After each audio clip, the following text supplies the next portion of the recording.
Assalamualaikum warahmatullahi wabarakatuh.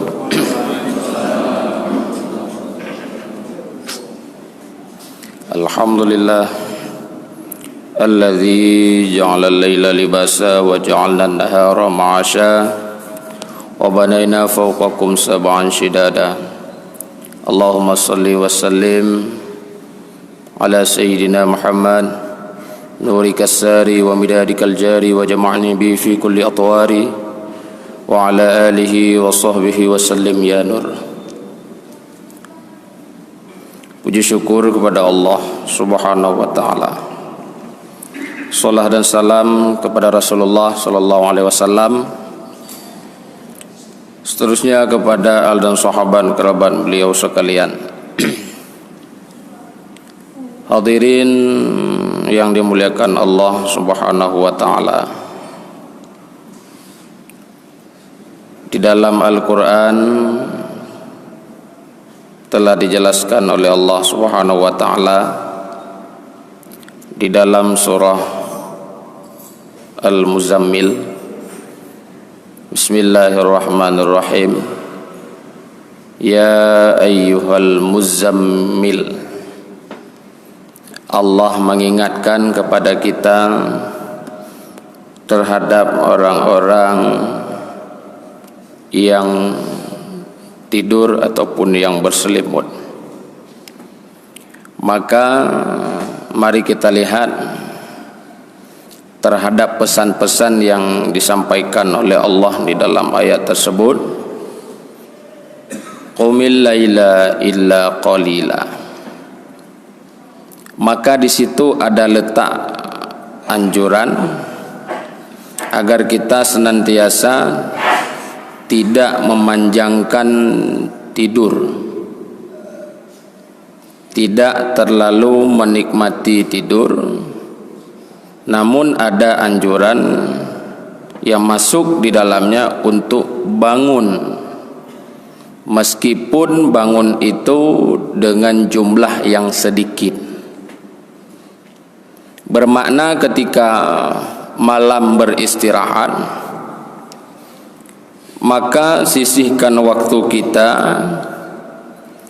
baik itu 1/3 malam maupun 1/4 malam, untuk bangun sedikit, meluangkan waktu untuk Allah.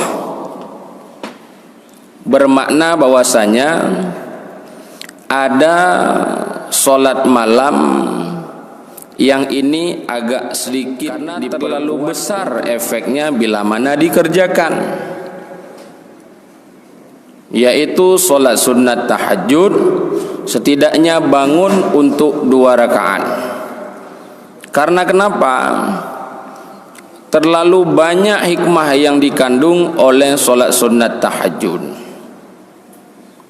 Termasuk bila mana kita melihat daripada riwayat-riwayat tentang kecerdasan imam mazhab kita, yaitu Muhammad Idris Asy-Syafi'i, yang beliau ibunya daripada suku Az, negeri Yaman, dan ayah beliau berasal daripada negeri Gaza ataupun Palestina, di mana Muhammad Idris Asy-Syafi'i ini terlahir sebagai sosok yang ilmunya itu menjadi lautan yang luas, bahkan sampai saat ini keilmuannya itu diakui. Bahkan keilmuan Syafi'i ketika beliau kecil pun sudah diakui oleh ulama-ulama terdahulu, bahwasanya kecerdasan Syafi'i bahkan melebihi daripada kecerdasan Imam Abu Hanifah. Maka apa rahasia supaya kita mendapatkan kecerdasan yang begitu optimal dan maksimal? Termasuk di dalamnya untuk mencerdaskan otak gedayo adalah dengan cara qumil laila illa qalila. Dengan cara bangun setidaknya 2 rakaat. Kita solat minta segala apapun, minta kepada Allah Subhanahu wa taala pada saat itu. Karena kenapa? Kita meminta di saat orang lain sedang tertidur. Kita meminta dan berbicara di saat orang lain terdiam. Kita mengadukan nasib kita di saat orang lain lalai daripada nasib mereka. Makanya disebutkan bahwasanya sepertiga malam Allah itu turun bukan makna tren. Lagi katanya tren rinyun, bukan. Bermakna adalah rahmat Allah dan ampunan Allah sepertiga malam ada kepada orang-orang yang senantiasa mau mencari hal itu. Makanya termasuk salah satu sebab kepada kita untuk mencerdaskan otak, sebagaimana mungkin pernah Lun sampaikan bahwasanya ketika seorang Profesor Dr. B.J. Habibie sekalipun, ketika beliau sedang kuliah, beliau tidak pernah mendapatkan ranking 1 untuk pertama kuliah. Selalu beliau itu juara 3, tidak pernah mampu untuk juara 2, tidak pernah mampu untuk juara yang pertama. Beliau heran kenapa? Setiap beliau belajar, setiap beliau memiliki keyakinan untuk melebihi daripada mereka yang Yahudi, enggak pernah kesampaian. Satu ketika beliau bertanya kepada Yahudi, "Wahai Yahudi, apa yang menyebabkan kalian ini begitu cerdas sehingga aku tidak mampu untuk menandingi kalian?" Yahudi hai begah rahasia, tidak mau mengatakan. Kali kedua katanya belum lihat Habibie, putra rahasia awak droko anak begah. Kali ketiga juga tidak mau dijelaskan. Kali keempat baru dijawab oleh Yahudi, yang mana jawaban itu dahulu-dahulu sudah ada jawaban. Di dalam surah Al-Muzammil lanjutannya, qumil laila illa qalila nisfahu aw inqus minhu qalila aw zid alaihi warattilil qur'ana tartila. Yahudi, wahai Habibie, sesungguhnya kecerdasan kami hari ini letaknya pada agama kalian. Habibie tercengang, merasa tahu beliau hal apa yang berada di dalam agama kami. Maka Yahudinya apa? Kami setiap malam selalu bangun sepertiga malam. Kami bangun sepertiga malam, dan ketika kami bangun sepertiga malam, kami baca Quran kalian. Kamu baca Quran kata. Makna baca Yahudi, baca tidak ada beramal. Dan itu menjadi rahasia penting terhadap kami, bahwasanya dengan membaca Quran kalian ini mampu meningkatkan kualitas otak kami. Sehingga awate gedengo seakan-akan tertusuk-tusuk jiwa Habibie. Kenapa yang selama ini saya mukmin, saya Islam, bahkan tidak terbayang hal ini? Kenapa tidak pernah bangun malam dan melanjutkan membaca Al-Quran, warattilil Qur'ana tartila, sebagaimana anjuran dalam surah Al-Muzammil? Habibie menangis, langsung berdoa kepada Allah, beliau akan lakukan perubahan ini dalam kehidupan. Maka keesokan harinya Habibie mulai terbiasa bangun sepertiga malam solat. Kalau orang Yahudi sekedar bangun tidak solat, beliau solat. Sembahyang 2 rakaat, sembahyang 4 rakaat, sembahyang 6 rakaat, solat 8 rakaat, disambung dengan witirnya 1, 3, 5 sampai dengan seterusnya. Kemudian beliau membaca Al-Quran. Setelah beliau lakukan, akhirnya untuk semester depan beliau menjadi juara yang pertama. Selanjutnya beliau langsung menjadi juara yang pertama dan tidak akan pernah terkalahkan pada masa itu. Maka hadirin yang dimuliakan Allah Subhanahu wa taala, begitulah sosok imam mazhab kita Muhammad Idris Asy-Syafi'i, yang hari ini kita hanya mengenal daripada sosok-sosok tokoh-tokoh ilmuwan yang lain. Thomas Alva Edison, nyana depu gedeo, Galileo, Socrates, Plato, tato, macam-macam tu. Nah, ilmuwan daripada kaum Yahudi. Namun kita tidak pernah mau membaca riwayat kecerdasan yang dimiliki oleh Muhammad Idris Asy-Syafi'i. Coba baca riwayat ilmuwan-ilmuwan yang lain. Pernah tidak seorang Albert Einstein ketika beliau membaca, awatnya membaca beliau langsung bisa memahami yang di sebelahnya? Tidak pernah. Namun Syafi'i awatnya membaca, suara getup di belah. Suara getup di belah. Guna baca ra'unun tuatup ra'wi. Kenapa? Roh hafal langsung. Menyaga baca ra'wi suara getup ra'unun. Karena kenapa? Langsung terhafal. Yang galan cerdas Syafi'i. Kemudian ketika beliau ke pasar, beliau harus tutup telinga. Karena kenapa? Semua pembicaraan orang di pasar terekam di otak beliau. Bayangkan kibankah tingkat kecerdasan di atas daripada ilmuwan-ilmuwan yang lain. Oh, ada kejap sebab kita punya. Ya. Lam tengut tu. Ketika beliau hadir di dalam majlis Imam Malik, beliau dalam keadaan tidur. Maka nemuri lain protes mu Malik. Kiban cara Syafi'i jabut dengan draw tu. Ya kena draw. Ke Imam Malik bah menan gede je. Ya. Bah menan gede je tengok ni. Kesurah Haji Imam Malik. Dah biyo ka. Mama Idris Asy-Syafi'i jaga ya tuan guru. Ciulang saat yang lum pegah beno. Gulang ni Syafi'i. Gulang mutikan hana tinggal, musinu hana tinggal. Gulang. Kele Imam Malik. Nya kala. Lam tengok ji pegah terlalu pegah. Pulam jaga. Kan sama sih dengan ada pengajian. Pengajian malam Senin, malam Selasa, tengok dengut kah? Ada kedai lagu raya kiban je tak ulang, dalam dengut tu je tu. Katanya kalau habis dah dengar kat dengut tu. Yang tengok. Kalau habis dengar kat dengut tu. Apakah pengajian lebih-lebih hari Jumaat? Asai kai khatib atau mimbar sikap penyakit tu ni. Kaki hati assalamualaikum warahmatullahi wabarakatuh kagadu ya. Ya, nyan istirahat duduk khatib sebentar katanya pi tak istirahat dia bina damai. Sadira je. Kak hati mulai alhamdulillah nyan ka mulai je. Takoh kaya baca bacun dron karena 30 minit nyan ule-ule kamu ka wada dah. Nyan ni guna. Asai kau ro Jumaat dikatro hujin sajan tu. Tika tengut.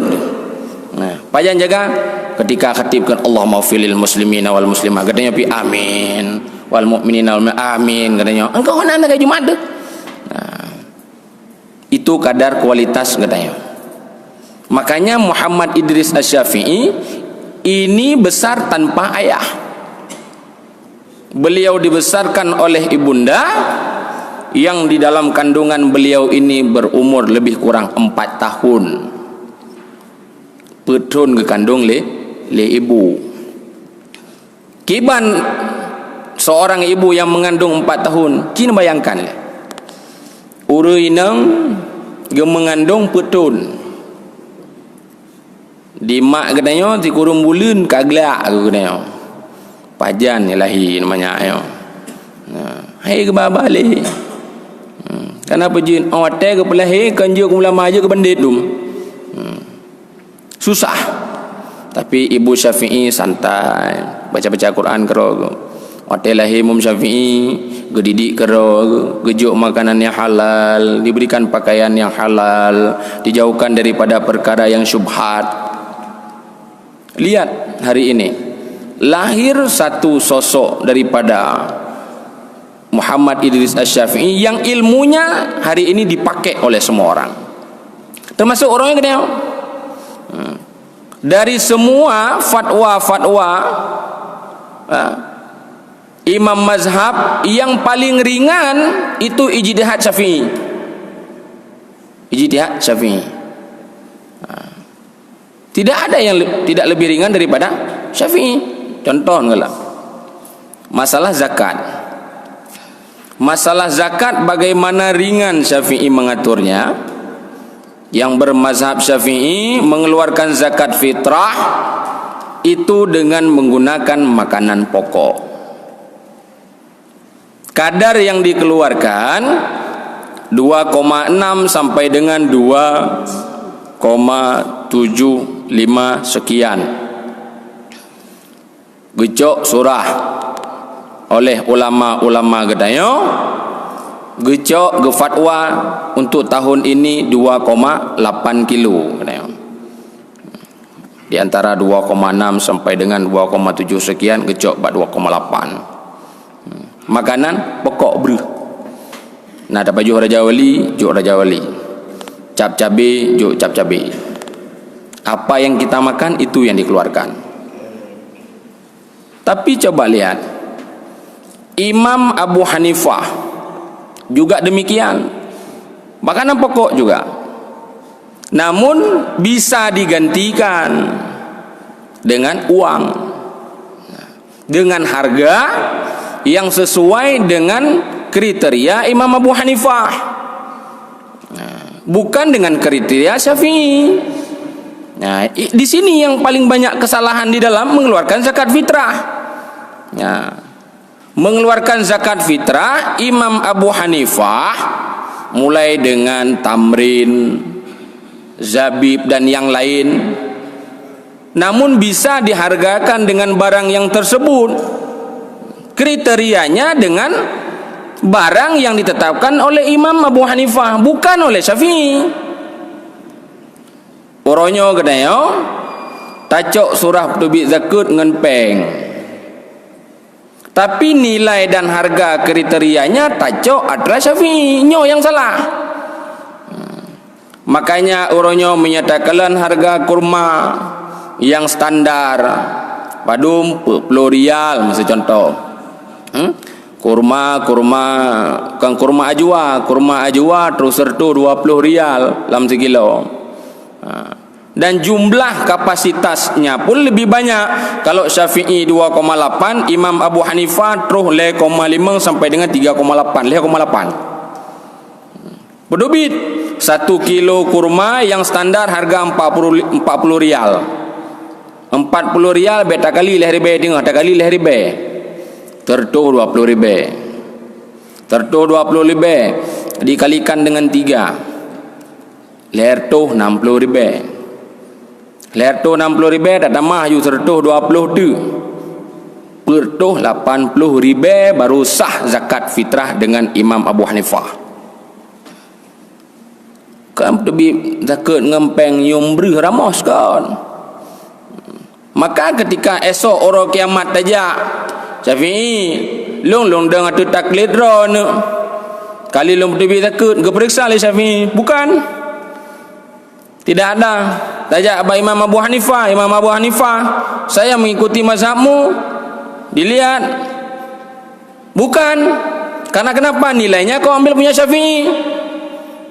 Maka hati-hati, lihat seberapa ringan dari jumlah saja Imam Syafi'i dalam berijtihad lebih ringan dibandingkan dengan Imam Abu Hanifah. Termasuk perkara-perkara yang lain, perkara daripada kurban yang hukumnya itu sunnah muakkad daripada Imam Syafi'i, namun Imam Abu Hanifah setiap tahunnya hukum berkurban wajib. Bayangkan. Makanya banyak daripada hasil pemikiran-pemikiran Syafi'i hari ini yang mayoritas seluruh dunia itu menggunakan mazhab Syafi'i. Beruntunglah kita yang hari ini berada di tengah-tengah keilmuan Muhammad Idris Asy-Syafi'i. Hadirin yang dirahmati Allah Subhanahu wa taala. Maka di dalam perjalanan kita hari ini, mari tanamkan kecintaan kita kepada sosok yang layak dicintai. Baik tagalak gegop. Kita selalu berbangga terhadap orang-orang yang di luar agama kita Yang sabi-sabi tak kui memang cara ngawaknya. Memang Yahudinya hotel buka pesawat cara tak. Ingat, semua yang pertama kali menemukan sumber cahaya, ilmu kedokteran, semua itu berasal daripada tokoh-tokoh Islam, bukan daripada tokoh-tokoh Yahudi. Namun semua tarikh, semua sejarah itu dipelintirkan seakan-akan mereka lah yang lebih cerdas dibandingkan dengan kita. Namun hari ini, kalau memang ingin cerdas, syarat yang pertama, bedah malam, sembahyang malam. Kau ronyo gedanyo hana careng tu, tanyo kadua-dua tu, hana careng li, hana pat li, miyatama fai, surat mesti lagi dengkuimu menabaca abasa wa tawalla nyan tibulun tu mentang habis dah mafai lambat. Titipkan kecerdasan itu untuk anak kita. Kagedanyo lambat, anak be lambat. Tak berah apa anak, tak pernah semayang malam. Kemudian tambah baca Al-Quran. Yang ketiga, senantiasa ingin cerdas otak katanya, bersiwak. Musugo. Musugo. Kayu siwak, kayu arak. Utamakan kayu siwak. Karena kenapa? Kayu siwak ini paling pengaruh dengan kecerdasan otak, termasuk dia membangun enzim-enzim yang baik yang berada di sekitar mulut kita untuk mampu merangsang otak. Jadi ubena sesuatu yang tak baca, yang tak hafal mudah masuk. Katanya malai orangnya tak tiwa. Nak kalan urun jauh masjid tiwa bibino raya yang kata begahnya budra kan.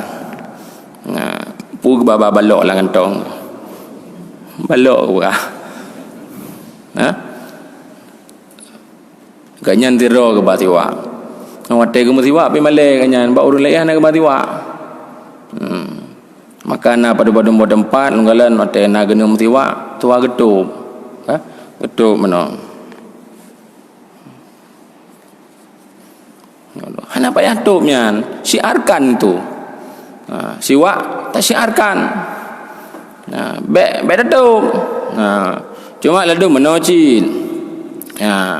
Di dalam masalah siwak, bila mana urun ronyo yang hadir nan so siwak, betul cara pakai. Hana betul hana cara ngcil. Jawai cilom. Betul cara pakai. Tahu betul cara pakai. Musuh lama elon. Nyo kaya tiwa.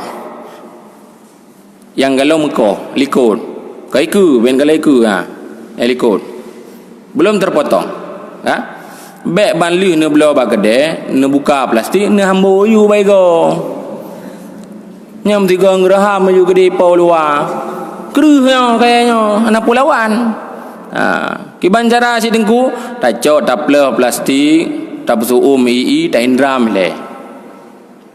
Lu taindram taco datok bau ujung datok sampai lembek, sampai bentuknya itu seperti sikat gigi. Kamu boleh ujung baru pakai. Nak pernah lundang tiga le bak masjid ta lundang naik samping pakai tiwa cik hotel kanya pakai imusu kluk sui go. Takut lun galong semayang kai depa darah. Lu semayang lun pegang. Sebagai ilmu termasuk ada jamaah-jamaah tabligh rakan-rakan katanya, saudara katanya yang sering beraktivitas di Masjid Agus Selatan, nyo lembagah urinya kan kain pakai siwak. Bahkan mereka lebih besar siwaknya daripada lu BB nyo siwak Jadi ketika sampaikan nengku pajan na wate ro nabi siap pengajian ke kamu. Rumah untuk wate kalau lu melon. Cuma menyekan leke ilmu neuheuy ngan ro kena nadu. Nyo lunjui ilmu masalah siwak. Kiban pakai siwak. Hai menunggu kiban gemat meno Nyo lempegah mi lagi nya pakai yang pertama sunat pakai siwak ngadapat. Hikmah kelebihan siwak hana merempok. Ada orangnya. Jadi siwaknya dengku na cara. Bek tamat ge siwak lagi tamat ge reket. Bek meno mak ge siwak. Nyo ge reket mat. Mak siwak aji meno tamat. Ya. Dua neuk tumpang. Nyo ngenyo tumpang. Yang meno tumpang. Ha? Ngalan mek dengut. Ngalan. Ya. Nyo bu sunat. Ne tumpang, kelingking tumpang iup. Jaro ne lehennya watu. Jaro ibu jari di bawah. Menumpang. Waten ni siwak mulai daripada digerakkan ke kanan. Tiap-tiap pekerjaan sunat mengawali yang kanan. Kanan, rak watu, iga watu, putra uyup. Kemudian iwa ba gigi yang tengah, balik ke kiri. Kiri kemudian balik lagi ke tengah. Tengah balik lagi ke kanan. Padu enggak dengku? 3 kali. Sunat 3 kali. Nya demu tugo. 3 kali ko kabare. Nah, lu nemu tugo. Ne wa rumah kah nak pakai le? Nindram bayi itu ataupun air yang hangat. Benar rencana narah mati si urang samping. Pakai darah haji. Setelah dicuci, kira-kira takalan bau ujungnya. Bau ujungnya. Bila mana kah naga lehi cok gunting ko pegala elok. Mana ni ji? Bek bertahan. Nyo kali tatok-tok oronyo. Puasa ke dia huku pada tatok lo. Nyan tiwak kali lagi nya warna hijau. Kamu lumut. Kalau ingin cerdas otak, yang pertama bangun solat malam 2 rakaat, yang kedua tak baca Al-Quran, yang ketiga pelazim katanya pakai siwak. Tidak perlu yang lain. Kan? Adum katanya malai pakai siwak, kan? Maksud dia dajak masjid, kan? Hino bakantong tak perlu kutar rokok maksud. Kotak rokok, kan? Marlboro, Evolution, kan bangga katanya, kan? Bangga. Dan ni semayang perlu ikut lah. Perlu naik ke. Baik depui kau, kema baru pem. Perlu ikut nak. Allahu Akbar. Tapi waktu siwak malai tu. Dia dah semayang puk dah siwaknya ngaki je cok mana. Tutup belum mana. Baik malai tu.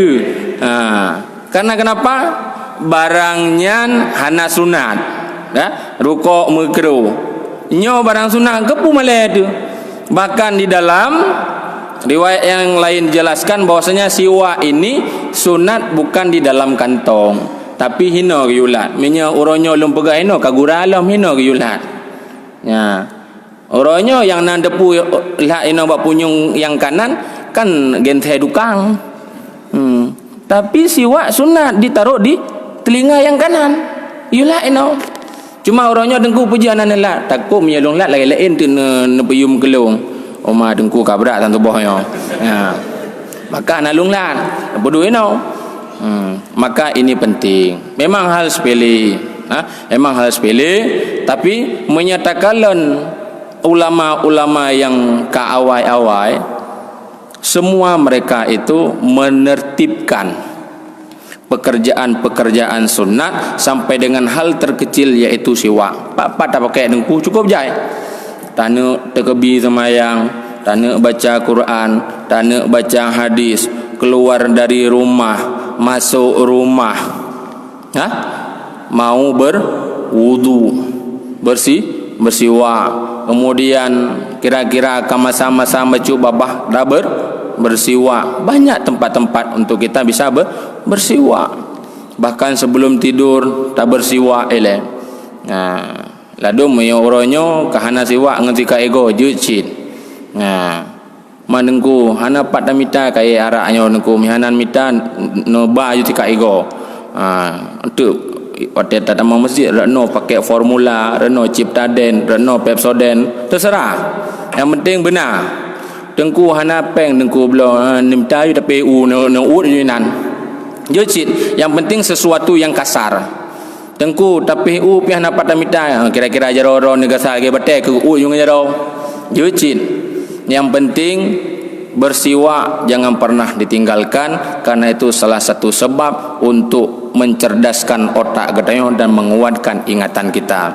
Maka hadirin yang dimuliakan Allah Subhanahu wa taala, mungkin ini saja beberapa sharing kita supaya kenapa? Kita tahu dan paham jalan kita. Ya Allah, puji le oronyo titik lu hafal tapi tua lu ni Allah. Coba mulai hari ini perbaiki hafalan itu dengan cara menetapkan solat malam, baca Quran dengan pakai siwak. Lebo macam dah le. Menyan tapu biasa, insya-Allah tidak ada kata terlambat meskipun umur 50 tahun, insya-Allah. Apalagi niat kita hafal Al-Quran, dengku mulung 60 tahun, je lah hafal Quran. Bisa jawabnya. Jamin nunggu, jamin. So jamin pertama bukan saya tapi Allah. Dalam Quran tulis walaqad yassarnal Qur'ana lidzikri fahal mim muddakir. Urang-urang yang temerno Quran, Allah bi jaminan, gibi kemudahan. 60, 70 tahun, terserah berapa umurnya, yang penting kalau dia serius di dalam belajar Al-Quran, Allah mudahkan kepada orang-orang tersebut. Amin ya rabbal alamin. Mudah-mudahan bermanfaat di pagi yang cerah ini. Usikum binafsi bitaqwallah. Wassalamualaikum warahmatullahi wabarakatuh.